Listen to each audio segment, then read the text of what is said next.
자, 고발 사주 의혹으로 재판을 받고 있는 손준성 대구고검 검사장이죠.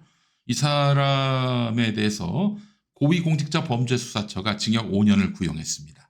공수처 생기기 전에는 이제 기소권이 검찰에게만 있었죠.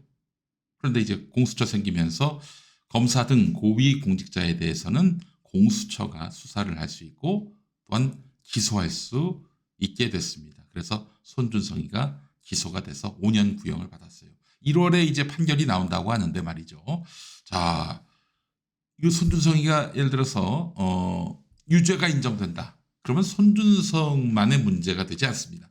이거 매우 심각한 사안이 될 것이고요. 어쩌면 윤석열 정권의 뿌리가 흔들리는 그런 상황이 될 것이다. 라는 점을 말씀드립니다. 대체 이 고발사주 사건과 손준성 처벌 여부가 왜 윤석열 권력 기반에 밑둥을 흔드는지 이제부터 좀 하나하나 살펴보려고 합니다. 자, 일단 그 공수처 같은 경우에는 손준성이가 윤석열 검찰총장 가족 비호 등을 위한 국기문란 행위를 저질렀다고 이렇게 밝히고 있습니다. 이에 대해서 손준성이는 뭐 당연히 모든 공소사실을 부인했습니다. 자, 2020년 4월로 가보겠습니다. 그때 이제 손준성이는 대검찰청 수사정보정책관입니다. 대검 수정관 이렇게 줄여서 불렀는데요. 이 자리는 한마디로 말해서 대검찰청의 최고 책임자와 수시로 노크는 두들겨야 되겠죠. 노크만 두들기면 언제든 들어가서 만날 수 있는 그런 사이라 하겠습니다. 여러분, 문고리 권력이란 말이 왜 나옵니까? 문고리 권력이란 말이 왜 나와요? 언제든 문을 열고 들어갈 수 있는 그런 사람이 문고리 권력 아니겠어요? 박근혜에게는 이제 3명이 있었고요. 손준성이가 바로 대검의 최고 책임자 방을 언제든 수시로 드나들 수 있는 그런 권력을 가진 사람이었습니다. 대검의 최고 책임자가 누굽니까? 바로 윤석열이었어요. 검찰총장이던 윤석열. 자, 그때 2020년 4월에 말이죠. 사건이 벌어집니다. 손준성이가 김웅한테 고발장을 보내요. 2개의 고발장을 보냅니다. 그거 어떻게 할 수 있느냐? 텔레그램에 손준성이 보낸 그 파일을 김웅이 조성은 씨라는 분한테 보냈어요. 조성은 씨는 당시 지금의 국민의힘이죠. 당시에는 미래통합당이었고요. 거기 선대위 부위원장이었습니다. 김웅이 손준성으로부터 받은 고발장을 조성은 씨에게 토스를 했던 거예요. 어떤 내용이냐? 누구에 대한 고발장이냐? 범여권 인사였습니다. 최강욱 의원도 있었고요. 거기에는 자, 이분들은 또 어떤 사람들이었냐? 검언유착 사건과 관련해서 대대적으로 문제를 삼았던.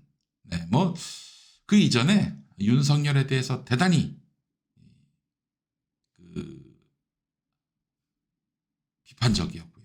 비토 정서를 가졌던 사람입니다. 장래에 어떤 위협이 될 수 있겠다라고 판단될 만한 반윤 인사였습니다. 자, 이 사람을 고발해 달라고 손준성이가 김웅한테 부탁했고 김웅은 조성은 씨에게 이렇게 넘겨주게 된 겁니다. 자, 김웅이 누굽니까? 이 검사 출신 아닙니까? 손준성과 사법연수원 동기인 걸로 저는 알고 있습니다. 자, 손준성이가 그러면 자기가 고발하면 될 텐데, 그러니까 자기가 고발하면 이건 뭐 보나마나 윤석열이가 시켰다라고 말할 수밖에 없는 것이니까. 하여튼 검찰에서 이렇게 당시 여당 인사, 최강욱 등 여당 인사, 반윤석열 인사를 고발하게 된다면 이거는 보통 정치적으로 큰 무리수가 아닐 수 없겠죠. 그래서 검찰과 무관한 사람들이 고발하게 해달라 이렇게 해가지고 손준성이가 김웅한테 부탁했고 김웅은 같은 당 조성은 씨에게 이렇게 넘기게 됐던 겁니다. 자, 그러면서 김웅이 이 조성은 씨에게 신신당부한 것이 있었습니다. 그게 뭐냐? 검찰이 고발한 것처럼 보이게 되면 큰일 납니다. 라는 것이었습니다. 자, 당시 뉴스 한번 보겠습니다. 자신이 고발장을 직접 제출하면 윤 전 총장이 시켜서 했다는 말이 나올 수 있다는 겁니다.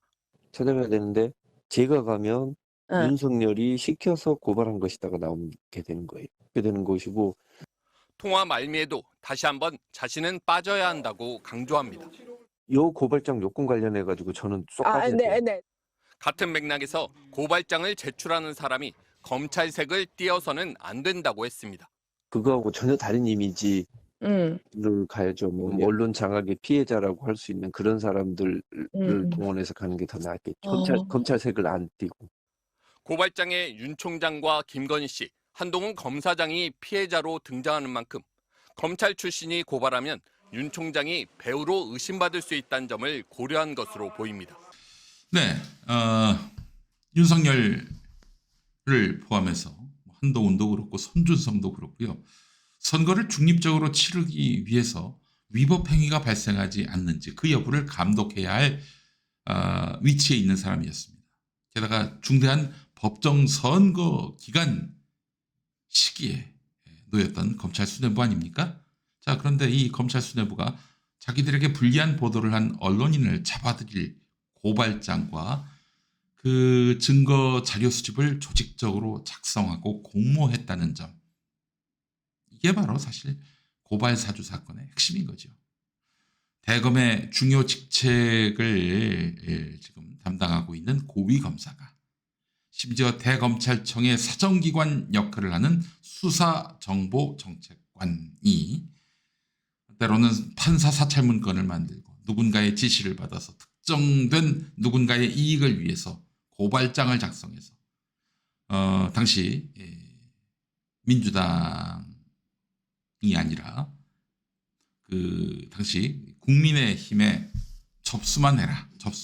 너희들이 접수만 하면은 우리 검찰이 알아서 수사한다. 하면서 전달한 고발장. 이 고발장으로부터 비롯된 것이 바로 고발사주 사건입니다. 조성은 씨가 말이죠. 이 사건과 관련해서 이제 구형까지 나왔으니까 결심 공판이 끝난 거 아니겠습니까? 이제 판결만 남았는데 판결을 앞두고 글을 올린 게 있습니다. 자기 SNS에. 제가 한번 읽어보면서 하나하나 해설을 해보겠습니다. 피해자가 윤석열이고 김건희고 한동훈이라고 하는데 이 고발장을 특정 정당 후보와 당의 접수 장소와 시기까지 알려가면서 한 행위다. 이렇게 지적을 했습니다. 그러니까 그 검찰이 이게 시켜서 하는 고발이 아니라는 느낌을 주기 위해서 시기 그리고 접수할 검찰청 이걸 따로 이제 지목 지정해 준 거 아니겠습니까? 사실 윤석열은요 지난 2년 그 사이에 또 자기가 집권하지 않았습니까? 자기 휘하의 검찰을 시켜서 이 사건을 무마시키려고 길을 썼습니다. 예, 그 실례를 들어보면은 일단 손준성, 김웅을 따로 떼어냈습니다. 예, 그래서 김웅은 검찰이 수사하고 손준성은 공수처가 수사하게 했던 것이죠. 김웅은 사실 검찰을 떠난 국회의원이기 때문에 공수처 수사 대상이 아닐 수 있습니다. 그래서 김웅을 따로 떼어가지고 검찰에서 수사를 했고 어떤 결론을 내렸습니까? 무혐의. 땅땅땅 이렇게 쳤어요. 손준성은 공수처 휘하에 있으니까 이 공수처에 영향력을 미치기가 상당히 어렵죠. 아무리 지가 대통령이라도. 자, 이런 가운데 손준성은 결국에는 5년 구형을 받았습니다. 자, 그런데 손준성에 대해서 검찰에서 징계위원회를 열었습니다. 어떻게 했을까요? 징계할 거리가 없다. 잘못한 게 없다. 이러면서 손준성에게 면죄부를 부여했습니다. 아니 지금 법원에서 판단도 안 나왔는데 검찰에서 벌써 면죄부를 줬어요. 그럼 뭐겠어요? 검찰에서 면죄부를 줬으니 법원도 이 사람 무죄 때려주세요. 이거 아니겠어요? 이런 야바위들이 세상에 또 있을까요? 이런 식으로 해가지고 결국에는 고발사주 사건을 무력화하려고 했습니다. 자, 이런 가운데 손준성은 지금 아직 피고 상태인데 승진을 했습니다. 그래서 대구고검 차장검사, 그러니까 한마디로 검사장이 된 거예요. 왜 이렇게 했을까? 뭐 왜겠습니까? 윤석열이가 준성아, 너 저기 마음 변하지 말고 나하고 같이 이 비밀을 무덤까지 가져가자. 어? 너 나하고 패밀리잖아. 어? 너 나 배신하면 안 돼. 이런 게 아니었을까요? 손준성도 이런 윤석열의 배려가 살아있는데 내가 여기서 솔직하게 얘기할게요. 윤석열이 시켜가지고 고발장 제가 만들어가지고 김웅한테 토스했고 김웅은 정말 허술하게 보안을 유지하지 않아서 세상에 다툴 돈 나게 만들었어요. 이렇게 얘기를 하는 게 정의일 텐데 그렇게 할 가능성은 대단히 낮아 보인단 말이죠. 자, 그러나 제가 이 손준성 씨에게 얘기하고 싶습니다. 당신 윤석열이가 얼마나 오래 갈 것 같아요? 윤석열이가 삐끗해가지고 그렇게 해서 탄핵이든 타도든 어쨌든 권좌에서 내려오면은 당신과의 비밀이 무슨 의미가 있을까? 그렇잖아요. 그리고 당신의 그 비위가 윤석열이가 대통령 자리에 없을 때에도 감춰질 수 있을까? 한번 좀 생각해 봤으면 좋겠습니다. 정의와 진실의 길에 나오기를 바랍니다. 손준성 씨, 그게 당신이 죽지 않고 사는 길입니다. 한 번도 이 나라에서 검사가 제대로 단죄된 적이 없었기 때문에 에이 설마 내가 단죄 되겠어? 이렇게 생각할 수도 있어요. 그러나 그렇지 않습니다. 윤석열 시대와 함께 검찰 패권은 종지부를 찍을 가능성이 높아요. 조국 전 장관 사태 났을 때 그때 당연히 조국 반대편에 섰고 검찰의 이익을 부르짖었던 어떤 분이 이런 말씀을 하시더군요. 윤석열과 함께 검찰은 이제 망했다. 이렇게 얘기를 했습니다. 새겨 들으십시오. 윤석열과 함께 패밀리가 돼가지고 윤석열과 함께 몰락할 것인가? 아니면 정의가 부르는 대로 진실이 일러주는 대로 서는 길을 택할 것인가? 물론 뭐 큰 기대는 하지 않습니다. 이 조성은 씨도 그런 말을 했더군요. 아마도 검찰은 바뀌지 않을 것이다. 이 과정을 지켜보면서 내가 참담함을 느끼는 것은 이런 행위를 하는 대검찰청 누구도 이 총선 개입 사건을 반성하거나 부끄러워하지 않고 오직 들켜서 문제가 된 사건이라고 인식하고 있다. 단순히 피고인 한 명을 처벌한다고 바로 잡힐까? 이런 좌절감을 토로했습니다. 손준성 씨, 다시 한번 얘기합니다. 정의와 진실의 길에 서시기 바랍니다. 제가 목사로서 충고하는 바입니다.